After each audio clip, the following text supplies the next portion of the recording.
E aí galera, vamos falar hoje de eficácia da lei penal no espaço.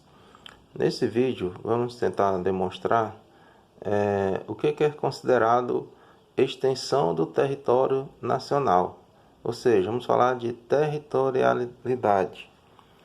O artigo 5º do Código Penal diz que aplica-se a lei brasileira sem prejuízo de convenções, tratados e regras de direito internacional ao crime cometido no território nacional. Então vamos ver o que é considerado território nacional para aplicação da lei brasileira. Vocês estão vendo aqui nesse desenho que nós temos aqui o Brasil. Essa parte aqui é a parte do solo, subsolo, e temos também o espaço aéreo correspondente aqui em cima. Mas não é só a parte terrestre que é considerado território. Nós temos aqui uma parte que adentra o mar, uma distância de 12 milhas marítimas. Essa faixa dessas 12 milhas marítimas também é considerado o território brasileiro. Então nós temos a parte terrestre e uma faixa do mar que também é considerado território brasileiro para efeitos de aplicação da lei brasileira. A mesma coisa acontece nos outros países. Então eu coloquei aqui um exemplo para a gente saber em que situação a gente considera território brasileiro para a aplicação da lei brasileira. Então vamos ver aqui, nós temos aqui embarcações, de acordo com o artigo 5º, parágrafo 1º do Código Penal, nós temos embarcações ou aeronaves públicas ou a serviço do governo brasileiro. Então, como que nós vamos considerar essas embarcações parte do território brasileiro? Quando que isso vai acontecer? Então, vocês veem aqui essa linha que eu coloquei.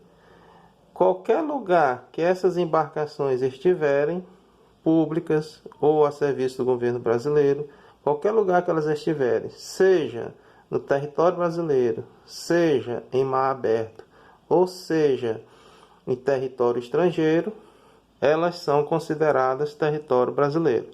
Qualquer crime que aconteça dentro dessas embarcações ou aeronaves públicas ou a serviço do governo brasileiro, não sejam públicas, sejam particulares, mas estejam a serviço do governo brasileiro, onde quer que elas estejam, são consideradas território brasileiro.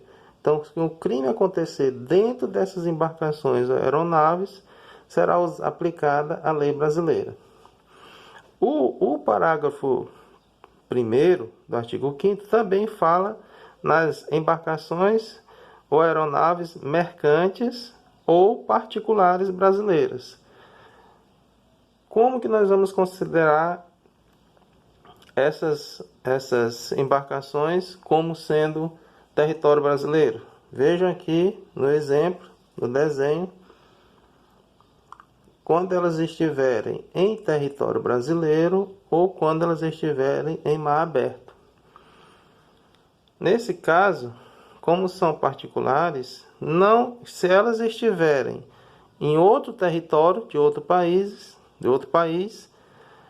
não será aplicada a lei brasileira, será aplicada a lei do outro país. Ela só é considerada território brasileiro se elas estiverem em mar aberto ou se elas estiverem no território brasileiro.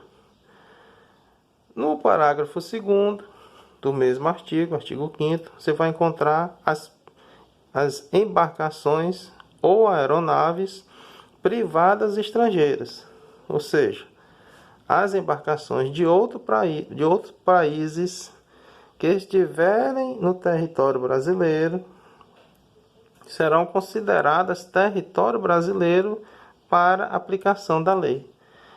Se por acaso acontecer um crime dentro dessas embarcações ou aeronaves e elas estiverem no nosso território, dentro dessa margem aqui do mar ou no território solo, a lei brasileira será aplicada para os crimes ocorridos dentro dessas aeronaves. Então, observe que o território brasileiro ele não se limita somente à faixa terrestre ou somente à faixa marítima, essas 12 milhas que adentram o mar. Ele também se estende às embarcações e aeronaves dentro desta situação que foi apresentada para vocês. Se forem embarcações ou aeronaves públicas ou particulares a serviço do governo brasileiro, onde quer que estejam, será considerado território brasileiro. As mercantes ou particulares brasileiras somente no território brasileiro ou em mar aberto. E as privadas estrangeiras, as embarcações privadas estrangeiras, serão consideradas território brasileiro se estiverem no território brasileiro. Certo? Então fica mais essa dica aí para vocês. Se gostou, pode curtir. Obrigado.